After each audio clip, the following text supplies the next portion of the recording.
Thank you for staying with us. You're still watching The Breakfast on Plus TV Africa. Now it's time to analyze the proposed 12-year educational model. The federal government of Nigeria has proposed a 12-year basic education model, clarifying that it does not intend to abolish the junior secondary school JSS or senior secondary school SSS.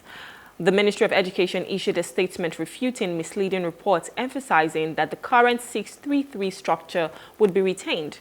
The proposal presented by the Education Minister Tunji Alausa at the National Council on Education NCE meeting aims to provide a smoother transition between JSS and SSS by eliminating external assessment at that stage.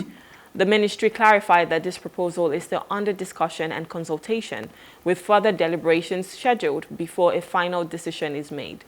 Stakeholders will be involved in the process, with the final decision on the proposal expected at the National Council Education meeting in October 2025. The ministry urged the public to disregard rumors about the scrapping of JSS and SSS. The federal government's goal is to enhance access to quality education and align with global best practices.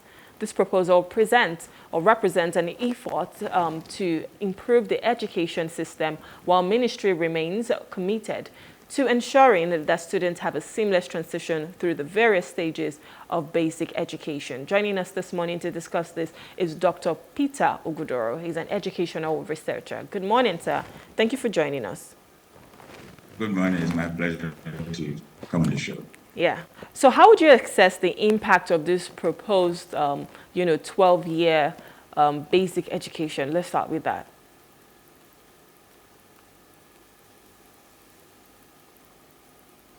Well, I think what the minister is trying to say is that they are moving to a model that will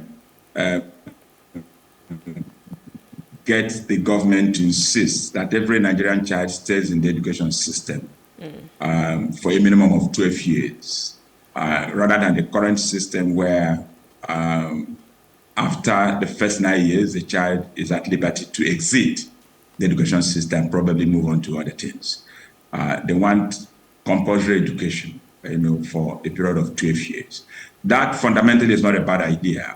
As a researcher internationally, I know, for example, in Finland, every child is compelled to stay in the education system for a minimum of for the first 18 years of the child's life, because they believe that education is a critical tool for effective governance, and they want every member of society to be well informed so that you can make useful contribution to the advancement of society. The challenge we have in our case here in Nigeria is the fact that even the 9 years of basic education we are running, we know that it is not being adequately funded. Teachers are not well paid. Our laboratories are not adequately equipped. The funding is generally very low.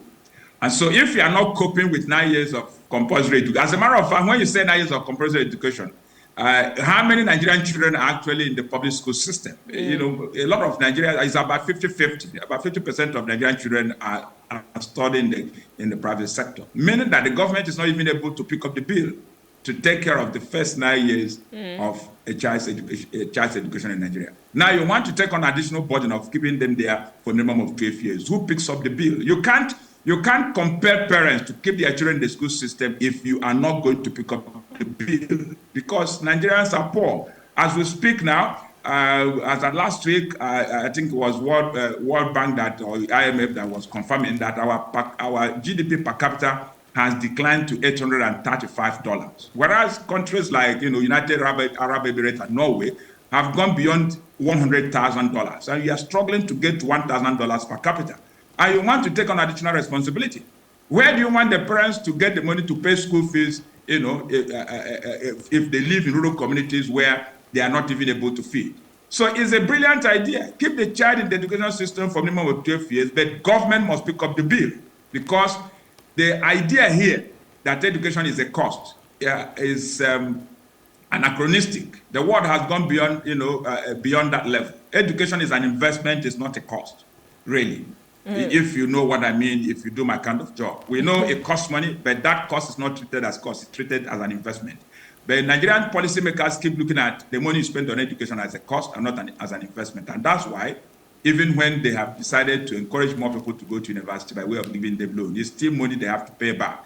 If you see education truly as an instrument for national development, you give every Nigerian child access to good quality education at government expense, because education is a public good.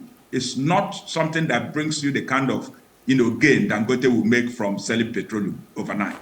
Really. So these are basic issues we have to understand. All right. So by way of summary, I think that the minister has been misinformed, and the whole idea of public servants, especially at the ministerial level, wanting to do something new and they don't consult. They just make the announcement and then people raise an uproar and they start talking about going to consult. That's not how public policies are formulated.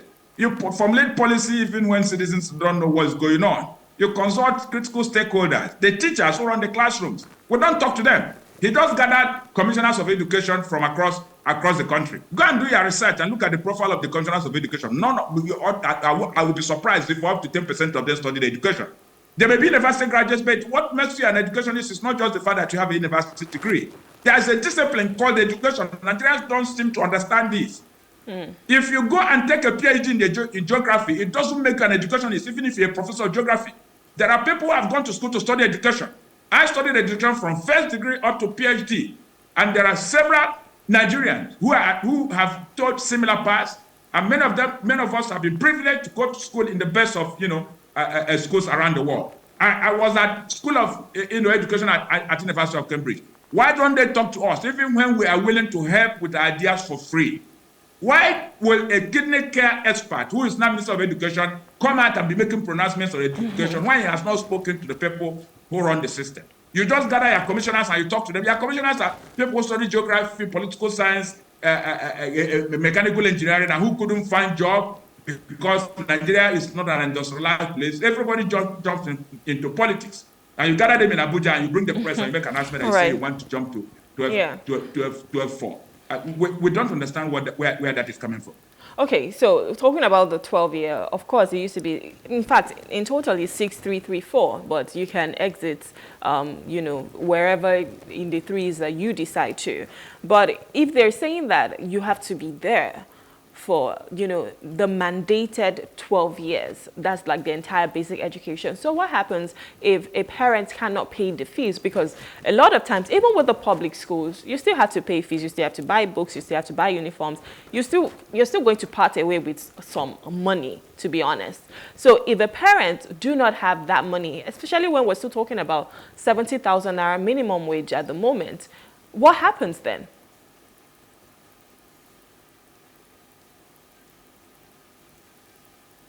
Well, you are talking about 70,000 naira minimum wage. The truth we know is that even after it has become law, the average Nigerian worker does not earn 70,000 in a month. Let's start from education, my industry. The average Nigerian teacher does not earn up to 50,000 in this country. He earns about 35,000. 70,000 is just on paper. It's in theory for people who work for federal government and state governments. It's not a private sector matter. Most private sector people who run, different shops and, supermarkets and even schools are paying 35 in some. You'll be shocked to hear that many Nigerian teachers are earning as low as 15,000 naira in a whole month of laboring to train our children and prepare them for the work they have to do in the future. So we are making a gross mistake. If you want compulsory education, government must pick up the bill and you must de-emphasize private education. Let government rise up and build more schools, hire more teachers, equip the laboratories, and pay teachers well so that teaching becomes an attractive profession. Currently, most teachers are people who have no skills that enable them to effectively run their classrooms. You can't blame them. You haven't trained them. Even the professors training them, they themselves are half-baked. It's not the fault of the professor. We are not exposing him to international conferences. Why he can go and meet his colleagues and exchange ideas and learn and come back here and do better things in his faculty of education. So we are expecting too much from people we haven't given a lot. And that's very unfortunate for us. To be honest, I think something like this should be proposed to a country who offers free education. And there are so many countries that, you know, or maybe some level of subsidy, whereby you're saying, oh, we want you to stay in school because we know education is important for you, especially with the fact that a lot of people are living in poverty. So you have a chance to fight poverty if you're educated. So you cannot impose something when we do not have, or when you're not making the means and the measures to ensure that these people can afford it. But with that being said, I'm sure there's so many things that are that need some level of reforms when it comes to the educational system. What do you think our focus should be on right now? Because we're still talking about curriculums, there's still so many things. What do you think our focus should be right now in the educational system? First, we have to get into the ministries of education and sanitize the place. Those people who are directors of education, assistant directors, inspectors of education, who are they? Do they have the skills? Do they have the awareness? Do they know what they're doing? Minister of Education, Commissioner of Education in the various states. Let us find the humility to put only educationists in charge of education ministries across the country. And you will see Nigeria get off the ground overnight. Politicians are running the system. This won't work. When you put the right people at the helm of affairs and they come together, they will be able to brainstorm and understand truly what Nigeria's challenges with respect to education are. And those challenges include the fact that, very critically, the average teacher in any classroom in Nigeria cannot define learning appropriately. They have no skills to run classrooms.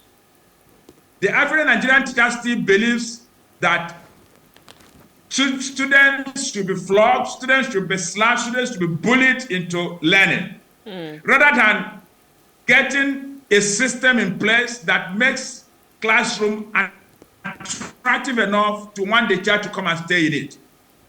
What we think is that we can force children to come and learn. No, we should make education so attractive that children on their own, on a typical day when they wake up and mommy is not preparing them for school, they say, mommy, why am I not being prepared for school? Children should look forward to going to school. In Nigeria today, children do not look forward to going to school. When you declare holidays, everybody rejoices. Both the teacher and the student rejoices. They don't want to be in the school because they are not seeing education as a scam, because they can't see what is translated into. You finish a master's degree in any field in Nigeria, it's difficult for you to get a job that will pay you 70,000. So children can't understand. Go and check science departments in various universities. It's difficult to find students who continue after first degree to do masters and do PhD in chemistry, in physics, in mathematics, because they see their professors suffer and complain, denigrated and disrespected. And so they don't want to go through that process. So many people are disengaging from the educational system, even right after primary school, for those who even manage to finish. And they all go on the internet and they just go to the street, record things and put it on the internet, and they have become social influencers. And they start making money in dollars. That's where Nigeria is now.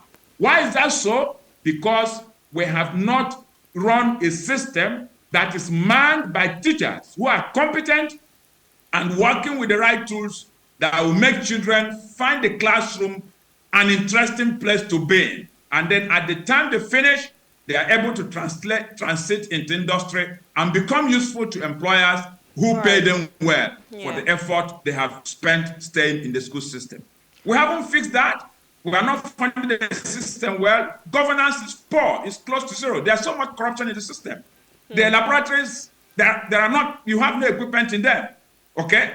The professors and teachers are not attending conferences, no workshops, nobody is upgrading their skills. And you just wake up and you think by renaming the education system, you will automatically solve the problem. No, that's not even the whole idea of we don't want them to be writing what people call junior WAEC, the basic education certificate exam. That's not your problem, because it has never really been. Okay, so don't what worry are some about key that. challenges? Even before the result of that exam is released, children are already in senior secondary school, so it's not Nigeria's problem for now. Yeah.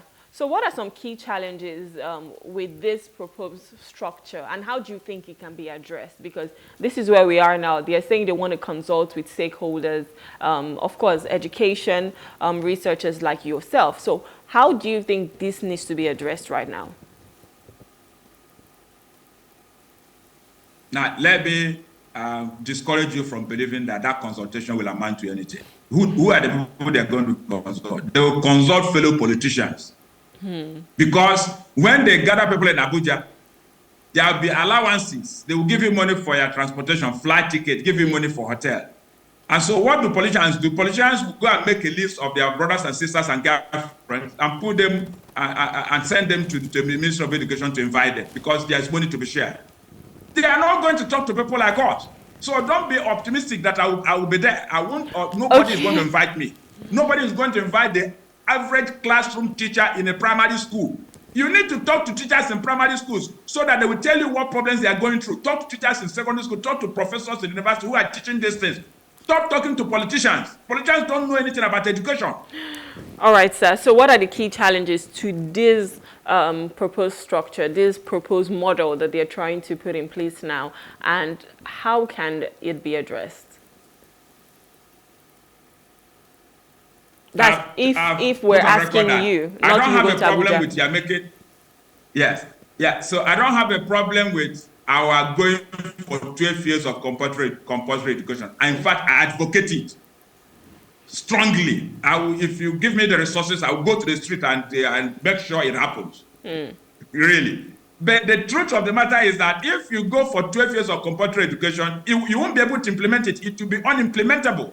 The reason is simple. We haven't got the funds to make it happen. If you make something compulsory as a government, you must pick up the bills. If you are not able to pick up the bills for 9 years of basic education, why are you thinking that you are going to handle 12 years of compulsory basic education?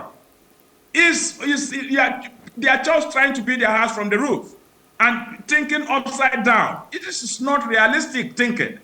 And I'm very surprised that people who have lived abroad in places like US, Britain, and some other senior clients are the ones who are listening to these sycophants in government who are encouraging them to waste everybody's time talking about 12-4, 6-3-3-4, and all of that. So it's okay if that's what they want to do, but government must pick up the bill if it's going to work. But unfortunately, I don't see this government being able to pick up the bill to keep children in the school system for 12 years compulsorily because we have not been able to handle 9 years. Why do we think we are going to be able to handle 12 years?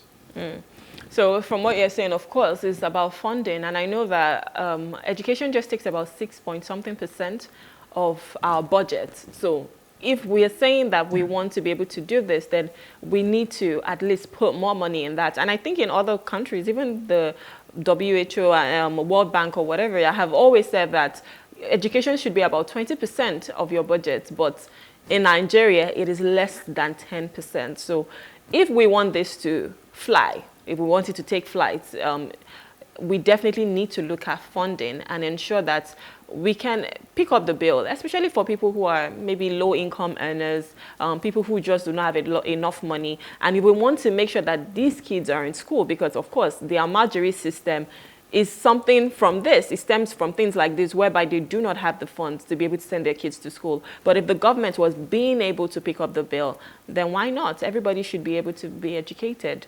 In Nigeria. But let's put a caveat. It's not just about funding too, because sometimes what happens is when we discuss funding like this in the public space, government can provide more money. But we must also talk about accountability and transparency in the system. Yeah. If you provide more money and the politicians are the ones in charge, you will still, the more money will not translate to better quality education. So it's more critical that you start with putting round pegs in round holes and square pegs in square holes. Right. First and foremost, that you must do that before you start even talking about funding. Because if politicians are in charge and more money comes, they will use it to take their girlfriends to Dubai. All right. Thank you so much for that. So we're talking funding, we're talking accountability and transparency. Hopefully, we'll see how this pans out, and we just hope that nobody would be at the lower end of it all just because they do not have as much money to send their kids to school. Every Nigerian child should be educated. Dr. Peter, I want to say thank you for coming. It's always a pleasure having you on our program. Thank you, sir. My pleasure. Do have a great day. You too, sir. All right, so I'm speaking with Dr. Peter Ogudoro. He's an education researcher. We've just been looking at the proposed 12-year education model. This is where we have to wrap it up on the show today. Thank you so much for having the breakfast with me. My name is Rume Paulson. I'll see you again tomorrow. Have a wonderful day. Good morning.